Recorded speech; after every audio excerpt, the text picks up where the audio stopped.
प्रेमचंद्र अपनी बेटी के ससुराल जाते हैं और वहाँ पर वो 2 दिन बिताते हैं। 2 दिन बिताने के बाद जब तीसरा दिन आता है तो उन्हें लगता है कि अब उन्हें अपने घर चले जाना चाहिए। वो सुबह उठते हैं और अपने दामाद अतुल से कहते हैं कि बेटा आज हमें छोड़ दो, अब हम जा रहे हैं, सब कुछ ठीक है। और जाते वक्त वो अपनी बेटी से कहते हैं कि बेटी चांदनी, अब कोई दिक्कत परेशानी नहीं होगी, हमें पूरी उम्मीद है कि तुम हमारी हर एक बात को समझोगी, हर एक बात को समझोगी और अब किसी तरह की कोई दिक्कत परेशानी नहीं होगी। तो उनकी प्रेमचंद्र की बेटी चांदनी मुस्कुराते हुए कहती है कि ठीक है पापा, आप जाइए, अब किसी तरह की कोई दिक्कत नहीं होगी। और ये कहकर वो अपने पिता को विदा कर देती है। प्रेमचंद्र अपने दामाद अतुल के साथ बाइक पे बैठते हैं और वहाँ से निकल जाते हैं। तकरीबन 10 किलोमीटर का सफ़र होता है, लेकिन जैसे ही 5 किलोमीटर का सफ़र तय करते हैं अतुल के नंबर पर फ़ोन आ जाता है घर से। अतुल फ़ोन उठाता है और फ़ोन पे जो उसे सुनाई देता है वो सुन के पैरों तले ज़मीन खिसक जाती है, क्योंकि फ़ोन पे अतुल के घर से फ़ोन आता है और फ़ोन पे बताया जाता है कि अतुल की पत्नी यानी कि चांदनी यानी कि प्रेमचंद्र की लड़की अब इस दुनिया में नहीं है, उसने आत्महत्या कर ली है। जिसे अभी 20 मिनट पहले ही उसके पिता मिलकर निकले थे, मुस्कुराते हुए उसने विदा किया था, अब वो मुस्कुराता चेहरा हमेशा के लिए नहीं मुस्कुराएगा, अब वो हमेशा के लिए शांत हो चुका है। रोते बिखलता पिता प्रेमचंद्र और उसका दामाद अतुल वहाँ से वापस लौटते हैं और आने के बाद जो देखते हैं नज़ारा कि प्रेमचंद्र की खुद की बेटी ने आत्महत्या कर ली थी। आखिर क्या था इस कहानी का राज? एक बेटी अपने पिता को विदा करती है मुस्कुराते हुए और पिता के जाते ही वो आत्महत्या कर लेती है। ऐसा क्यों किया उसने? आइए इस कहानी को आज जानते हैं। नमस्कार दोस्तों, मेरा नाम है जीआरडी और आप देख रहे हैं 9 PM विद जीआरडी। ये कहानी है झांसी उत्तर प्रदेश की। झांसी उत्तर प्रदेश में एक परिवार होता है, उस परिवार के मुखिया होते हैं प्रेमचंद्र और प्रेमचंद्र की लाडली बेटी होती है चांदनी। चांदनी इकलौती बेटी थी प्रेमचंद्र की, वो बहुत जान मान से उसको मानते थे और मानने के साथ साथ अब सबसे बड़ी चेतावनी ये थी, सबसे बड़ी जो है उनके सामने सवाल ये था कि अब चांदनी के लिए एक अच्छा परिवार खोजना, चांदनी की धूमधाम से शादी करना। एक पिता अपने बेटे के लिए अपने मेहनत से कमाई हुई सारी पूंजी लगा देता है सिर्फ इसलिए कि उसकी बेटी हमेशा खुश रहे। और ऐसा ही होता है कि प्रेमचंद्र अपनी पूरी पूंजी लगाकर अपनी बेटी की शादी तय करते हैं अतुल के साथ। अतुल के परिवार की बात करें तो अतुल का एक छोटा सा परिवार होता है। पैसे से बहुत संपन्न तो नहीं होते ये लोग, लेकिन फिर भी मानसिक तौर पे और आर्थिक तौर पे इतने कमज़ोर नहीं होते कि इन्हें नकारा जा सके। और यही देखकर प्रेमचंद्र परिवार और छोटा परिवार देखकर सोचते हैं कि हमारी बेटी वहाँ जाएगी तो बहुत खुश रहेगी, उसे ज़्यादा काम काज नहीं करना पड़ेगा, किसी तरह की ज़्यादा समस्या नहीं होगी, तो दिक्कत नहीं होगी। और यही सोचकर ही जो प्रेमचंद्र है अपनी बेटी का रिश्ता तय कर देते हैं। रिश्ता तो तय हो जाता है और तय होने के बाद अतुल और चांदनी की शादी भी हो जाती है। अब बेटी को विदा करते हैं, भीगी पलकों के साथ अपनी इकलौती बेटी को विदा करते हुए कहते हैं कि बेटी खुश रहना ससुराल में और सबको खुश रखना। चांदनी अपने ससुराल पहुंचती है और एक नई जिंदगी की शुरुआत करती है अतुल के साथ। अतुल चांदनी को अपनी पत्नी के रूप में पाकर बहुत खुश होता है। उसे ऐसा लगता है कि उसे सपनों की शहजादी मिल गई। पहले ही दिन से वो अपनी पत्नी चांदनी को बहुत मानता है, उसे हर तरीके का प्रेम करता है, उसकी हर इच्छाओं को पूरा करता है। लेकिन कहीं ना कहीं अतुल इस चीज़ को पाता है कि जितना डेडिकेशन, जितना समर्पण वो अपनी पत्नी को दे रहा है, उसकी पत्नी चांदनी उतना उसको नहीं देती है। उसको इस चीज़ का थोड़ा बहुत डाउट होने लगता है। उसे ऐसा लगता है कि क्या आखिर वजह है, मेरे प्यार में क्या कमी आ रही है कि मेरी पत्नी वो प्यार नहीं दे पा रही है जो मैं इसको दे रहा हूँ। यही सोचकर ये सिलसिला इनका लगातार चलने लगता है और लगभग 1-1.5 महीने बीत जाते हैं।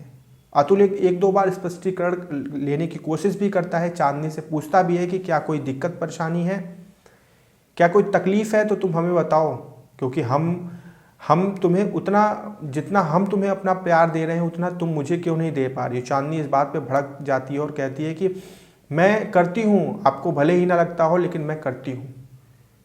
और लगभग 3 महीने बीत जाते हैं शादी को। 3 महीने बाद एक ऐसा दिन आता है जो सब कुछ बदलने वाला था, क्योंकि उस दिन अतुल की जो माँ होती है वो आंगन में देख लेती है अपनी बहू चांदनी को किसी लड़के से हंस हंस के बात करते हुए फ़ोन पे। तो जो अतुल की माँ होती है उसे डाउट होता है कि ये इतना हंस हंस के किस लड़के से बात कर रही है। जब वो कान लगाकर सुनती हैं तो जो बात करने का तरीका होता है, जो शब्दों का इस्तेमाल होता है, वो साफ तौर पे इस चीज़ का संकेत देता है कि चांदनी किसी एक ऐसे लड़के से बात कर रही है जिससे उसके नाजायज़ संबंध हो सकते हैं।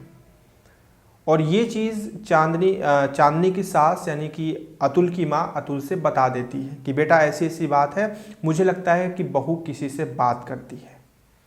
ये चीज़ जब अतुल को पता चलती है तो उसका शक और गहरा हो जाता है और वो छानबीन में जुट जाता है और वो पकड़ भी लेता है इस चीज़ को। अतुल जब इंक्वायरी करता है तो अतुल इस चीज़ को पकड़ लेता है कि वाकई में चांदनी किसी लड़के से बात करती है।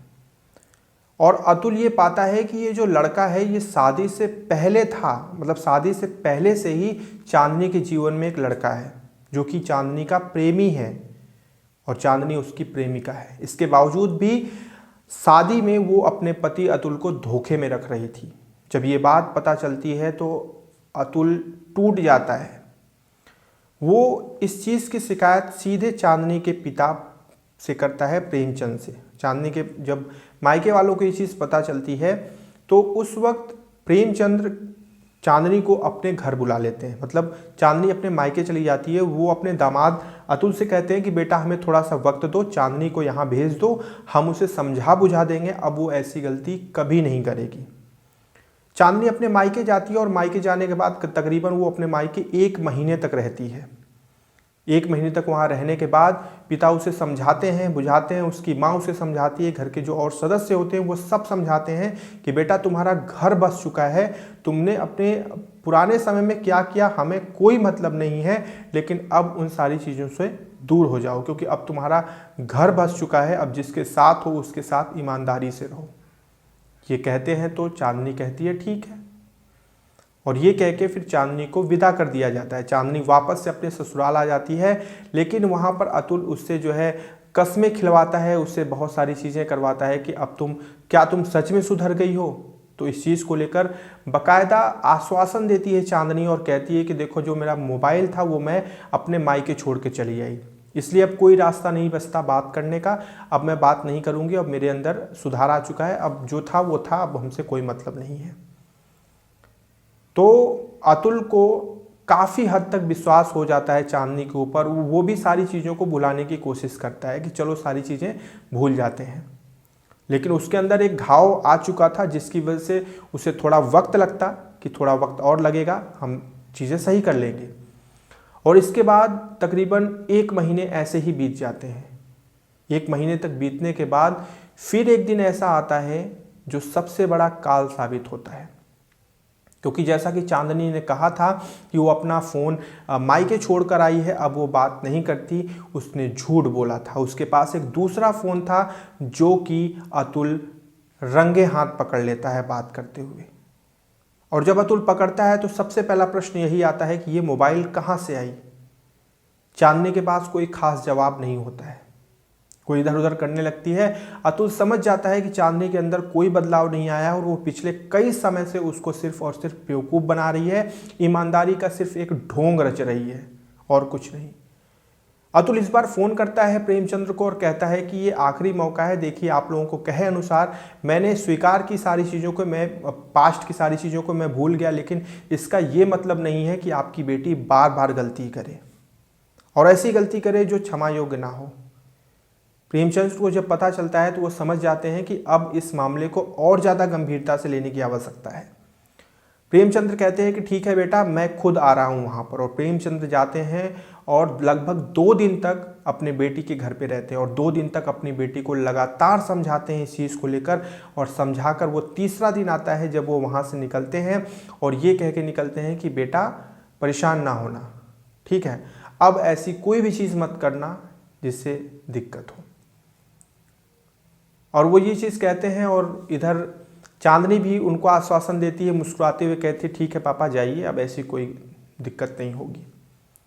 और वो आत्महत्या कर लेती है। अब जब इस चीज़ की गहराई में जाया जाता है और उस शख्स की जो है जांच पड़ताल की जाती है कि वो प्रेमी कौन है जिससे वो इतना ज़्यादा बात करती थी, उस प्रेमी के की जांच पड़ताल की जाती है और जब पुलिस उसको पकड़ती है और जांच पड़ताल सख्ती से पूछताछ की जाती है तो पता ये चलता है कि चांदनी कभी भी अपनी इस शादी से खुश थी ही नहीं। उसने शादी अपनी ये मजबूरी में की थी, पिता के कहने के बाद की थी, पिता की वजह से की थी और उसके दिमाग में और दिल में हमेशा से उसका प्रेमी था और वो अपने प्रेमी से इस चीज़ को कह चुकी थी कि वो भले ही शादी कर ले लेकिन शादी के बाद भी वो इस शादी को नहीं मानती और वो दूसरी शादी करेगी तो अपने प्रेमी से ही करेगी। शुरुआत में तो उसका प्रेमी इस चीज़ के लिए सहमति दे देता है, बोलता है ठीक है तुम जाओ शादी कर लो, कुछ समय तक रहो, इसके बाद जैसे ही मौका मिलेगा हम दोनों भागकर शादी कर लेंगे और तुम उस शादी को मत मानना। ऐसा ही कुछ था। लेकिन जैसे ही थोड़ा वक्त बीतता है फिर वो जो चांदनी का प्रेमी होता है, जब वो देखता है कि स्थिति खराब हो रही है, चांदनी पकड़ी गई है, चीज़ें खराब हो रही हैं, तो वो भी अपनी तरफ से इस चीज़ को मना कर देता है चांदनी को कि मैं तुम्हें नहीं रखूँगा, अब तुम मेरे साथ नहीं रह सकती हो, तुम्हारा मेरा कोई रिश्ता नहीं हो पाएगा भविष्य में। और इस चीज़ की ठेस इतनी बुरी लगती है चांदनी को कि चांदनी अपनी मानसिक स्थिति को संभाल नहीं पाती, वो नियंत्रण नहीं कर पाती चीज़ों पे और पिता के जाने के बाद वो इस चीज़ को समझ लेती है कि मेरी आत्मा इस इंसान के साथ रह नहीं पाएगी, मैं अपने पति को वो वक्त वो तवज्जो कभी नहीं दे पाऊंगी जो मैंने अपने प्रेमी को दे रखा है और मेरे प्रेमी ने मुझे पूरी तरह से अस्वीकार कर दिया है, इसलिए अब मेरा जीना मरना कोई औचित्य नहीं बनता। और यही सोचकर मानसिक नियंत्रण ना होने की वजह से चांदनी आत्महत्या कर लेती है। ये थी आज की कहानी, बड़ी ही विचलित करती है आज के दौर में। खैर आप क्या कहना चाहेंगे आप कमेंट करके ज़रूर बताएं, अपनी राय दें। और यहाँ पर क्या कोई तीसरा रास्ता था जिससे चांदनी की जान बच सकती थी, आप ज़रूर बताएं। कल हम फिर से मिलेंगे, एक नई सच्ची घटना पर आधारित कहानी आपके सामने लेकर हाजिर होंगे। तब तक आप अपना ध्यान रखें। जय हिंद।